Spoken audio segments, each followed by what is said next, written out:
can now breathe on the Turf and Touchdowns podcast. The Breeders' Cup it's gone. We loved it, but it's now in the rearview mirror. We can relax. We can go on to slightly less sunnier climes. We're going to Aqueduct this week, Belmont at the Big A for Grade 2 action. Luke Elder alongside Tom Collins, as always. However, same people, different accommodate. Well, I say different. We're just returning to our normal ones. We've basically come back from the countries we were visiting. Hi, Tom. Yeah, exactly that. And you are literally just back as well. I mean, you landed this morning, so full credit to you for doing both this podcast and the NFL podcast, which we'll film straight after. I imagine you cannot wait to get to bed. Yeah, that is a fair assessment. I mean, I landed about 6 hours ago from Florida, and then that included the drive back to my house from my parents' house, which was about another hour and a half. So yeah. I'd say I've been in the house about 3.5 hours. Yeah, it's time for bed soon, mate. Don't you worry. Yeah, looking forward to it. But we do have racing to talk about, and also we have SBK to tell you about, as you well know now, our sponsors for the Turf and Touchdowns podcast. If you haven't downloaded the new the new SBK app, I should say, do so now. New customers will get £40 in free bets when you sign up and bet £10. What are you waiting for with the SBK? You can get US action on there, which is what we're going to be talking about. The Red Smith Stakes. In fact, you know what? Let's start by looking back, because we have to address the elephant in the room of the Breeders' Cup. We were right about many things. City of Troy, unfortunately, we were right about, in the sense that he's not a dirt horse. But we were wrong about a few things. But we both had decent Breeders' Cups. For myself, Moira was the bigger winner. But for yourself, you had a bit of success as well. Yeah, it was weird because it was a very, very successful Breeders' Cup, which I can't say about last year. Last year was profitable for me, but the Friday was a little bit of a loss, and then Saturday was really good. This year, the Friday and the Saturday were both strong, but mainly due to big price winners rather than the horses who I actually fancied the most, because I think I had 2 winners on the Friday, 3 on the Saturday, but they were all 9-1 plus, aside from Rebels Romance, who probably got a little bit lucky after a great ride and some interference in behind. But it was a really good Breeders' Cup. My highlight was More Than Looks. I love that horse. I just love his fast finish, his turn of foot, his acceleration. You don't see too many turf horses like him, and he was definitely the highlight. And as you say, City of Troy, he hated the dirt. We both said he would. He did.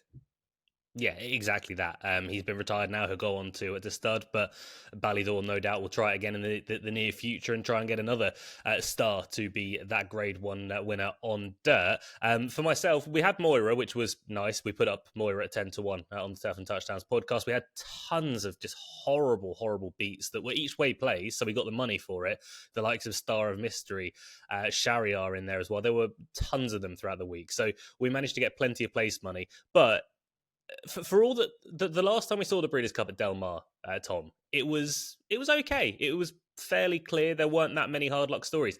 This time it's dreadful. There were so many hard luck stories. Yeah, especially on the turf. But I'll tell you what's really good about Del Mar, and we are going to be going back there for the 2025 Breeders' Cup, which is great news, in my opinion.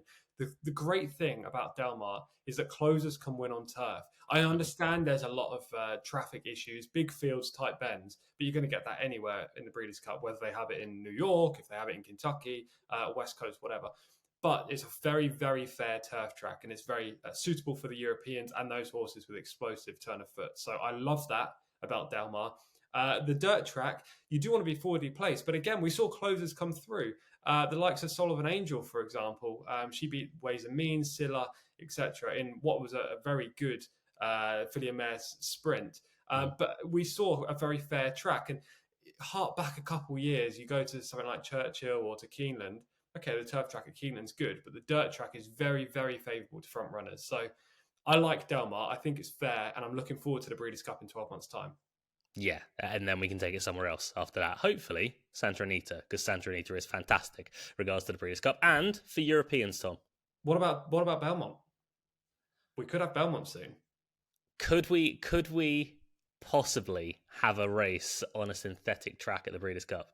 We could do. It wouldn't surprise me. Belmont are putting in that all-weather track, if you didn't know already, as well as the dirt and the turf. So Belmont are coming back in 2025. Mm. It wouldn't surprise me if they got the Breeders' Cup in 2026, maybe 2027. And hopefully we can get a Breeders' Cup in New York. I will definitely be travelling across if that's the case. Exactly. And if there is a race on synthetic at the Breeders' Cup, let's go for Kuro. But we need to get the dome But filled out let's for move on to the race. We're not talking domes again. too much rain.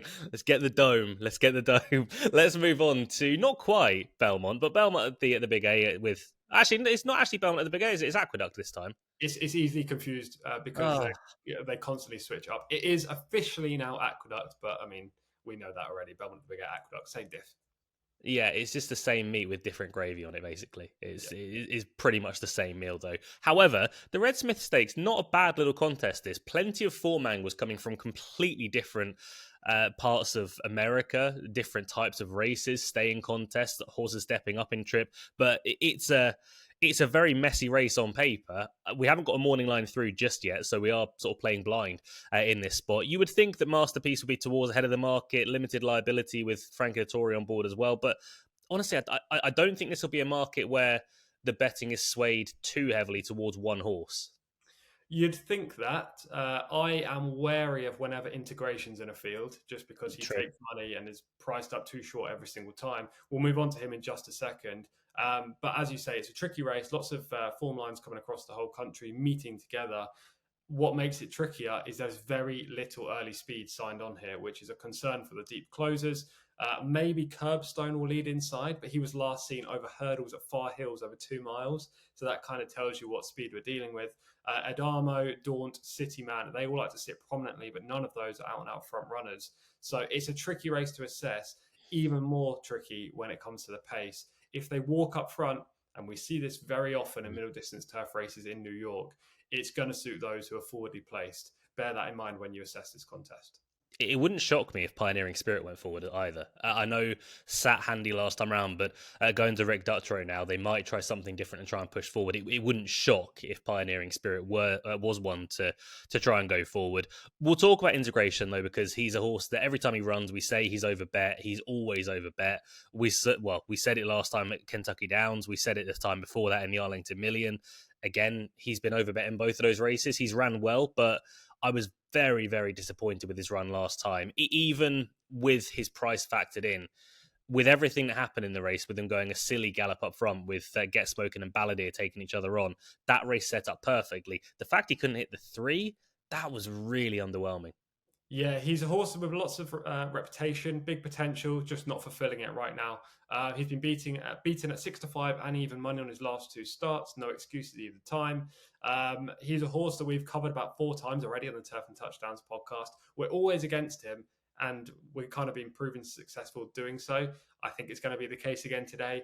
I believe he'll be morning line favourite. He probably will go off favourite as well. And if that's the case, I want no part in him. Look, he's got the most natural talent probably, and he's unexposed, but he just doesn't always produce it. And for that reason, I want to be against him. I would say he rarely produces it these days. Yep. He used to be that horse who doesn't always produce it, but now it's just, come on, let's get it together. The thing with him is as well that they've quite clearly looked for different angles to try and fulfill his potential. They've gone up in trip drastically. Last time up, he didn't even appear to stay or relish the distance, and yet they're keeping at that same kind of distance today or on Saturday. I don't know. It feels like a cry for help, and I don't want to be taking a short price. No, not at all. He might well be favourite once again.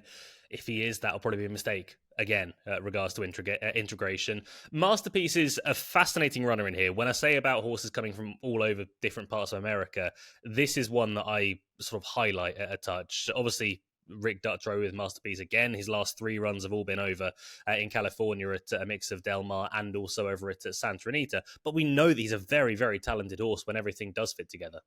Yeah, he's a very talented 8-year-old. He's in his veteran years now, but he still seems to be firing on all cylinders. He won this race with a big late burst 12 months ago. They went a little bit harder up front, but it was a much deeper contest than this year's renewal. So that immediately puts him in the firing line, or at least in the short list. His only subsequent start on the East Coast since that victory 12 months ago came in the Fort Marcy, and he won that in the spring. He's had 3 West Coast starts since, as you say, all of which have been creditable. He's been in the top 4 on each occasion. He just hasn't managed to get his head in front. Now goes back to Aqueduct. I think he's a major player here. Yeah, I'd agree. He has to be on the list at the very least. Normally, I'd try and avoid Californian form going east, but in this race, that might not fit too badly. And also, as well, to be fair to Masterpiece, we know that he's more than capable over on the East Coast. City Man is another one to mention. Christophe Clement teaming up with Joel Rosario. Look, the latest few efforts have been good. I just wonder whether City Man is of that level anymore. I thought the latest run was absolutely fine behind Spirit of St. Louis. He came to win the race. He couldn't quite put it to bed. Spirit of St. Louis is a good horse, but I don't know. I'm not fully convinced about this horse at the moment. Yeah, he's another veteran. He's 7 now. He's had 11 victories in his career, so he has been super prolific. However, all of his recent starts have come against New York breds. He's been facing Spirit of St. Louis, as you say, Dakota Gold, Jerry the Nipper, in basically every one of his last 5 or 6 outings. He's part of that group. Now he's into open company. I think he's vulnerable against this kind of Mhm. field. That being said, he's super consistent. You know he's going to run his race, and he will be forwardly placed. So there are plenty of pluses to City Man's chances. I think he may finish second or third. I don't like him from a win perspective. Yeah, I completely agree. Regards to that with City Man. Let's get into picks for the Red Smith Stakes. I'll go to you first, Tom. We've already mentioned your play in the contest. Who is it? Yes, there are a couple we haven't talked about that are Mhm. worth briefly mentioning. Rebel Red's Well, very interesting up in grade. Limited liability has every chance and talent Frankie gets on board. It's just he's going to be right at the back and probably not get the run of the race early on. So those two also deserve a mention. However, my tip is Masterpiece in here. I believe he'll be ridden in the top 4 or 5 early, which puts him prominent enough in the race if they go slow. He won this event 12 months ago. A repeat of that would give him every chance this year. I love the West Coast form lines in this context of the race. I think they're pretty strong, and hopefully he's going to be a fair price. I think he'll probably be 3 to 1, 7 to 2 ish. If mhm. he goes bigger on the morning line, then fantastic. If he's bigger on the UK firms, even better. But I think he'll be about 3 to 1, 7 to 2. And if he's that kind of price or any bigger, I'm happy to have a few quid on. I'm going to go hopefully a bit bigger in the form of Rebel Red, who I think could be a bit of value in this spot. Now, as you mentioned, he's going up in grade. Ran an allowance company last time around, but he looked good over at Keeneland. It was a race where, yes, they did go a pretty decent gallop from the get-go. They went 46 flat for the opening half. So there was pace to aim at. That is a slight concern here, but he is also a horse who can race closer to the pace. We've seen that over in the UK. He didn't run too badly for a fairway 2 starts ago, and he ran okay as well at Saratoga 3 starts back. He is a bit of a I feel like he's a bit of a quirky horse anyway. He doesn't look the most aesthetically pleasing when he's going through his race, but he's by Frankel. There's always going to be a little bit of a quirk there, but there's also going to be a lot of ability there as well. If he handles his step up in grade and step up in trip, which I don't think will be any sort of issue at all, I think Rebel Red will be a player. The one thing at the moment I don't really have any sort of handle on, Tom, is what sort of price he might well be. I'm hoping 7-ish to 1, but I don't know, honestly. This is one of the races where I wouldn't be mocking the morning line maker, regardless of what they did, unless they did something silly and put someone in at like 6 to 5. Yeah, well, integration could be 6 to 5. I hope not. Yeah, I think Rebel Red maybe 7 to 1, maybe six, seven Mhm. to one. It wouldn't surprise me if he was a double figure price because he is stepping up in grade and on speed figures. I don't think he necessarily matches up to the others, but with these morning line makers, usually they go heavy on speed figures and then price up accordingly. David Aragona in New York, slightly different. He has a better mind than most morning line makers, so he's much more accurate. Rebel Red likely to be a single figure price, I imagine. But he has got every chance, as you say. It's just if he gets caught too far back early, then he may be in trouble. Hopefully, that's not the case for you. Yeah, absolutely. I'm hoping he's a touch closer to the pace than last time around. But that is a look at the Red Smith Stakes for myself. It is Rebel Red for Tom. It is Masterpiece. Jose Lescano on board Masterpiece and Jose Ortiz on board Rebel Red. Any idea what we're looking at next week, Tom? No, to be Sure. honest with you, maybe Churchill. I'm not too sure. I'll have to have a look at the stakes calendar, but hopefully a better race than this one, a graded stakes because this isn't a graded event.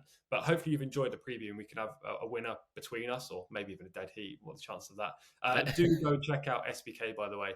In the description down below, there's a link if you do want to sign up for those £40 in free bets when you bet £10 for new customers. T's and C's apply. 18 plus. Gamble responsibly. Also, like, comment, subscribe. Tell us who you like in this race or what you thought of the Breeders' Cup. Pros, cons, how did City of Troy go? Were you expecting it?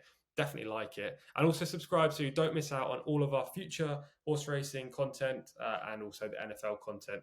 On the NFL, we should go and film that in a second. We should. I don't have to do anything on that now. I know. That's literally everything I had to say. I like this. I'm gonna be jet lagged more often. Thank you guys for watching and listening. We're gonna go record the NFL podcast right about now. You can go watch that probably right now as well. Until we next speak to you, stay safe, look after one another. Goodbye.